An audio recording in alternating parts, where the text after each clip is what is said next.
So I've come to the end of my production stage of my FMP, which is crazy that it's nearly over now. And if I'm completely honest, I think the start of it did not go well at all. Mainly due to time management, which I did not organise very well, and I was unorganised.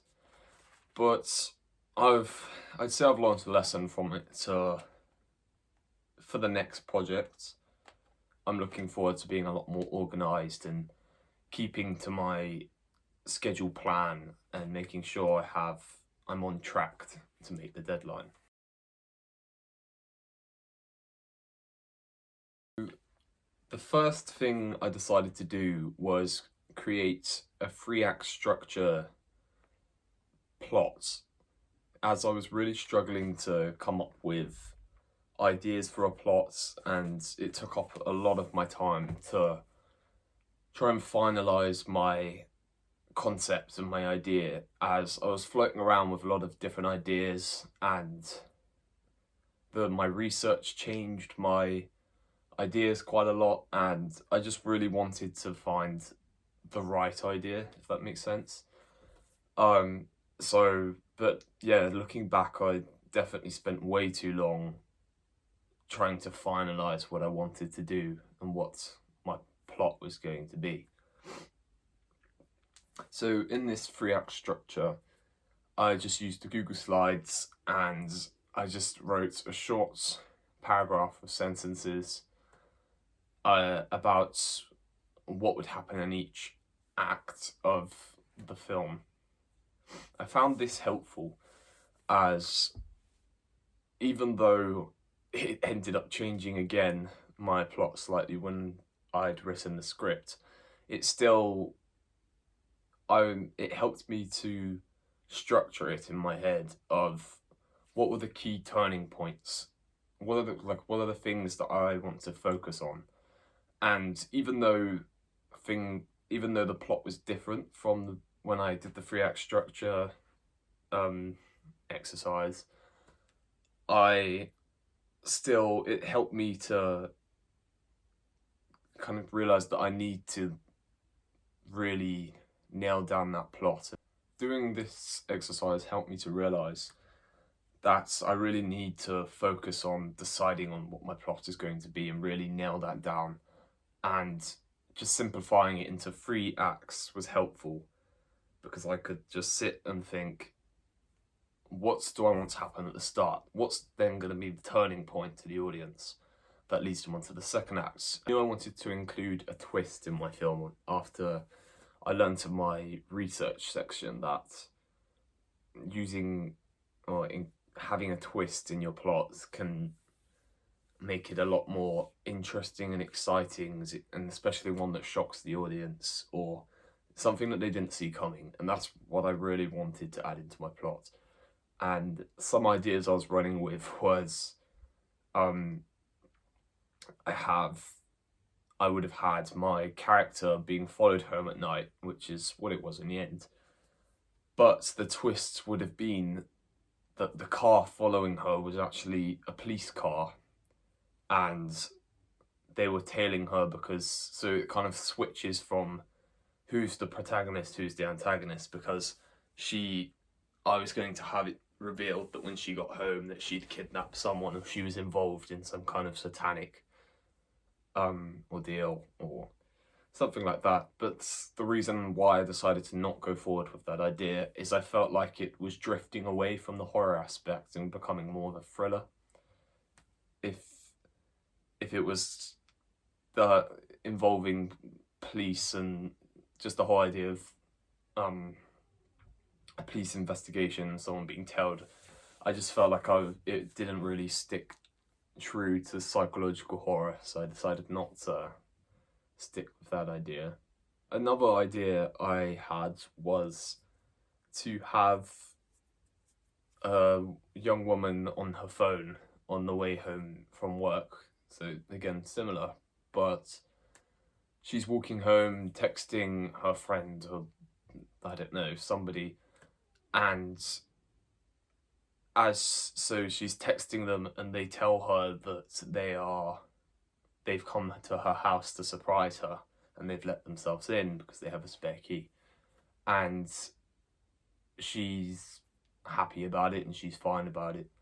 And then when she gets home, she realizes, and she's confronted with the fact that it's not her friend, it's actually an imposter who's kidnapped their friend or hurt their friend and now wants to take them too.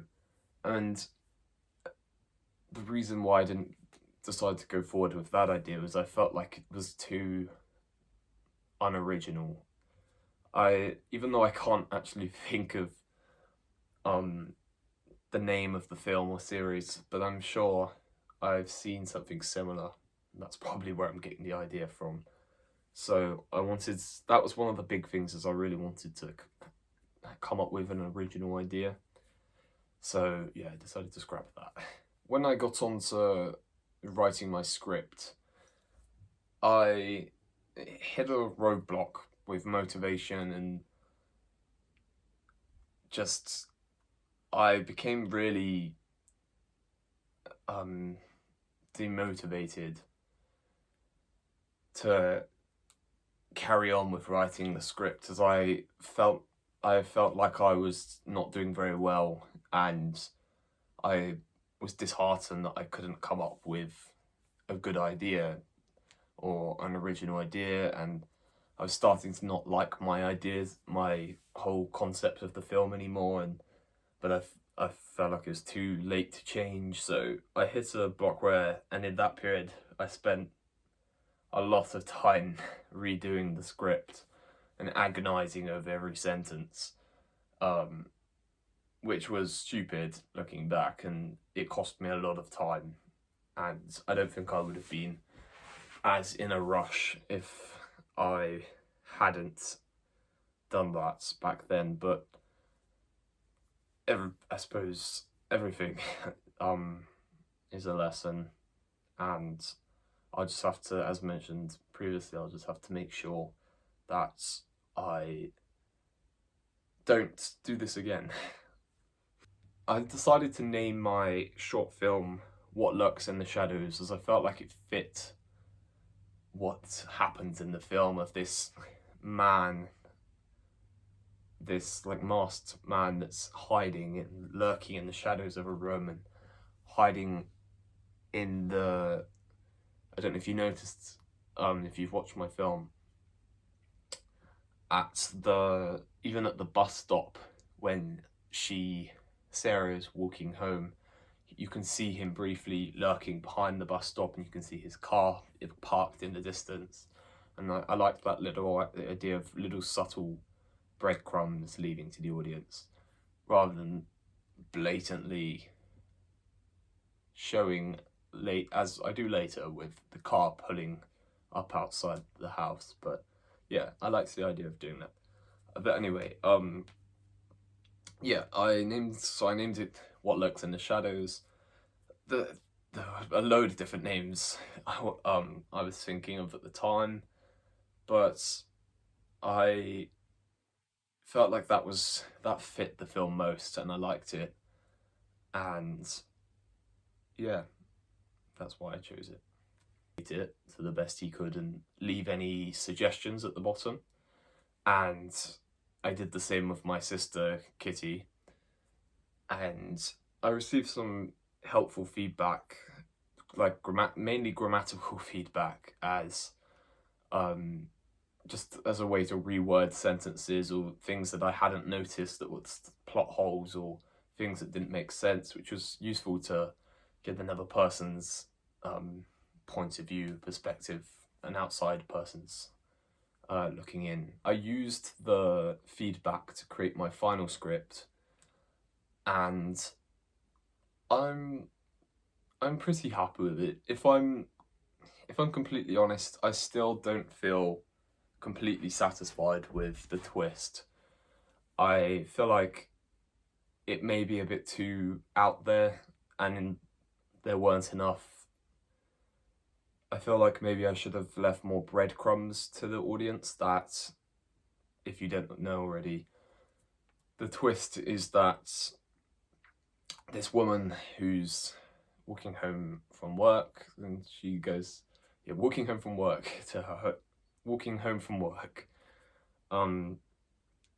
at night, and she notices that she's been followed by this car momentarily and becomes paranoid.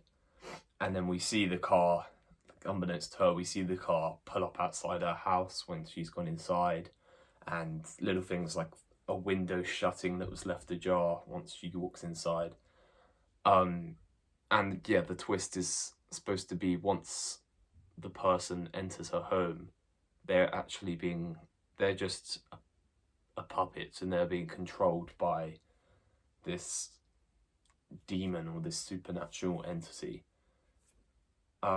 Which I think it's a decent idea, but just me nitpicking, I feel like I could have come up with something better, but because I spent way too long on writing the script in the early stages of pre-production, I didn't have time to mess around with that anymore, so I've just had to stick with this. One of the next tasks I did for pre-production was create storyboards, and I'm an awful artist. I can't draw to save my life. So I decided to use my sister's light board, which was really useful. I printed out a series of images of people online doing the actions that I wanted in each take. For example, someone holding a knife to cut into a pepper, or somebody opening a front door. And I changed all of the images to the size of the storyboard boxes and printed them out, used the light boards to put them underneath the storyboard, and then trace on top the outline and shade any appropriate, shade where appropriate. And it worked well, I think, compared to my last project, where instead of drawing at all, I just printed off stills from test shoots. But I wanted to challenge myself more this time and actually draw my storyboards, so that's why I did it. Even though the images aren't the best, even though they're traced, I feel like it's, at least to me, I understand what's happening in each shot, which I suppose is the most important part, as I'm the one that needs to use it and read from it when making the film. The next thing I made was a shot list, and I found this again really useful for when I was actually filming, to be able to, I added a little checklist at the very left of the page before the description of the shot, where I could tick off if I had completed each shot.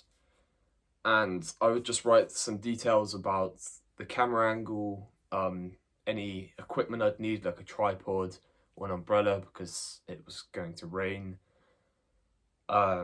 or whether it's going to be a handheld shot, whether it's going to be with the DSLR or the iPhone. And yeah, I think it was a good thing to do. The next thing I decided to create were some recce sheets. I hope I've said that right. Some location recce sheets. This allowed me to explore possible problems that I might come across at each location that I'm shooting at. As I'm shooting at night, it causes more problems than if you're shooting in the day, because you've got to worry about where you're getting your lighting from. I didn't have any lighting equipment to use other than a torch on the back of my phone. So I needed to solely rely on either the night mode on the iPhone or a lampposts which produce light onto the streets.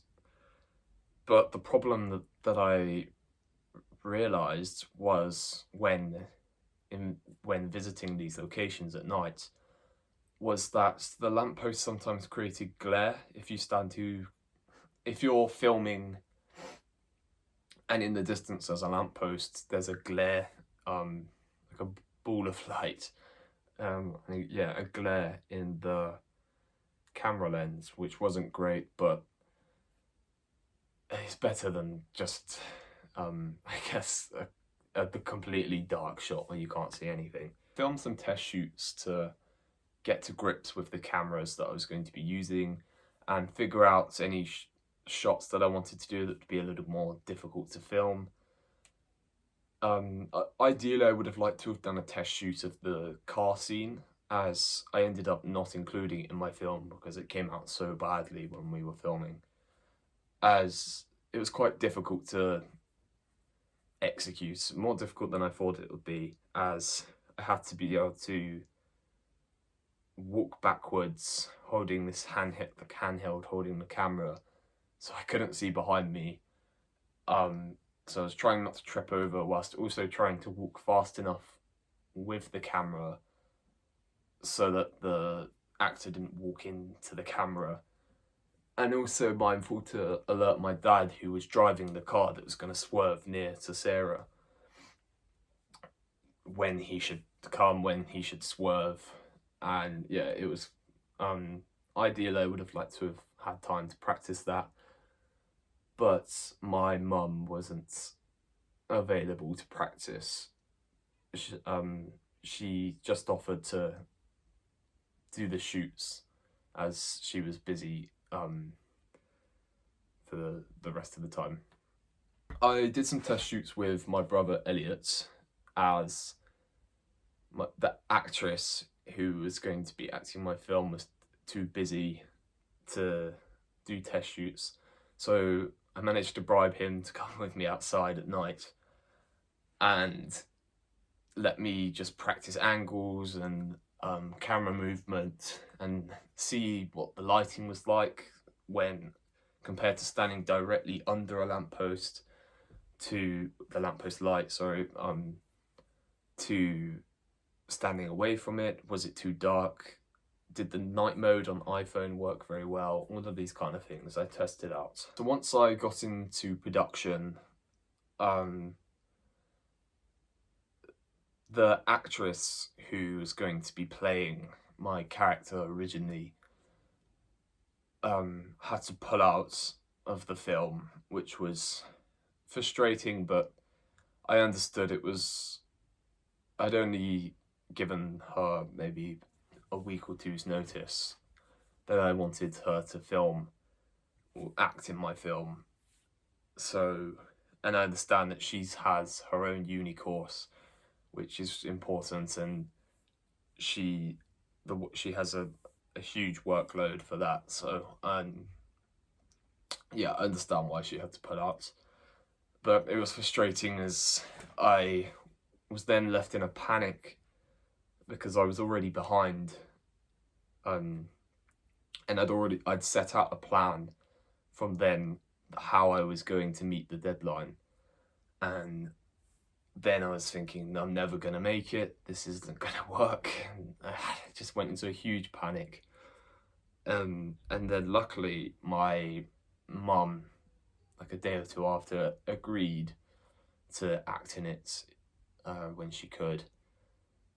So yeah, I just made a couple of adjustments to the script, just changing things like the young woman walks down the street to a middle-aged woman walks down the street, and I was slightly disappointed, as I originally felt like the idea of a young woman being alone at night walking home is more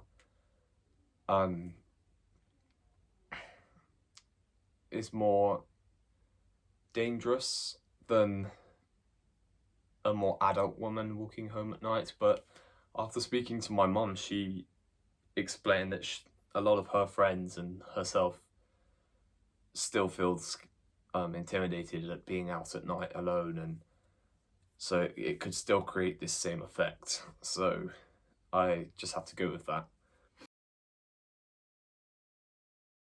So when it came to filming, it was pouring it down at night, but it didn't matter, as I didn't feel like it would affect the scene much. So we just went out. I brought umbrellas, luckily, with us, just in case it was going to rain.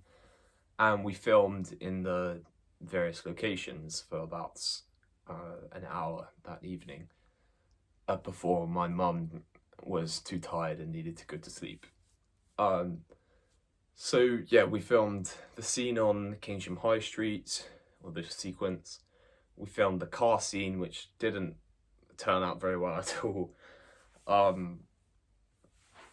We filmed the scene of Sarah entering her house, and then that's when we stopped. That was the end of day 1 of shooting. Day 2, night 2 of shooting, we managed to film the majority of the rest of the film before the battery on the camera ran out, which was really frustrating. I'm not really sure why it did, because I fully charged it up to when we were going to film, and we didn't take too long. It was only maybe half an hour, 40 minutes. I'm not really sure how long these batteries last. Perhaps I should have researched this before shooting, but yeah, we filmed most of the interior scenes, and then day 3 of shooting, I had a bit of a problem, as a disagreement with the actress, my mum. She wanted to straighten her hair that night before going to bed, and I asked if she could do it the next night, as I explained in the previous shots that we'd filmed, her hair's really curly, which and so it looked odd, but she was insistent that she wanted to do it that night. So yeah, if you've noticed, that's why. It's why one shot when she walks in the house she has long curly hair, and then the next she has straightened hair and a ponytail. But I tried to ask her to not do it, but yeah, she was adamant on doing it. So yeah, if I was to carry out the filming again, I would try and be more organised with, I would research the weather beforehand. I don't know why I completely forgot to do that, but yeah, I would research the weather beforehand. I forgot to include a feature that I really liked, a suggestion from my friend Ben, and I didn't realise till editing the film together that I'd forgotten. And he suggested making missing people posters, which to create this sense of danger that people are going missing, which I really liked. So I was annoyed at myself for forgetting that, so I would include that if I was to do it again. The editing process was somewhat difficult. The piece that took the most time was probably creating the introduction graphic, as once I'd edited all the footage together, I didn't feel like it made sense to add in these visual effects, as it just didn't suit the kind of vibe of the film, if that makes sense. I felt like it would have been weird to just have a random, poorly made animation graphic by myself. So instead I decided so that I incorporated some use of After Effects into my project, I decided to follow a tutorial on YouTube of how to make this kind of storm, misty effect where you can add text as like an introduction to a film. And it took quite a lot of time to do, so I had to keep pausing a lot because the guy would speak very fastly. And I'm very much an amateur with After Effects. But I was actually quite happy with how it turned out. I was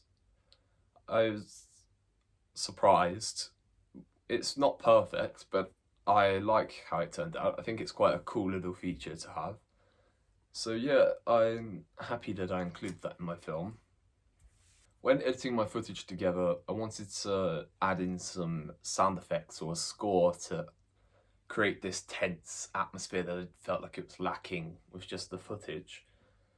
So I researched a range of websites that offered downloads for royalty-free music and sound effects, and I found some really cool ones that I used in my film. And I had to watch some videos on how to adjust the volume of audio tracks and use keyframes to choose when the volume increases and decreases at a point. And I found it quite fun messing around with the audio and figuring out what would be best and what would create what would add to the atmosphere.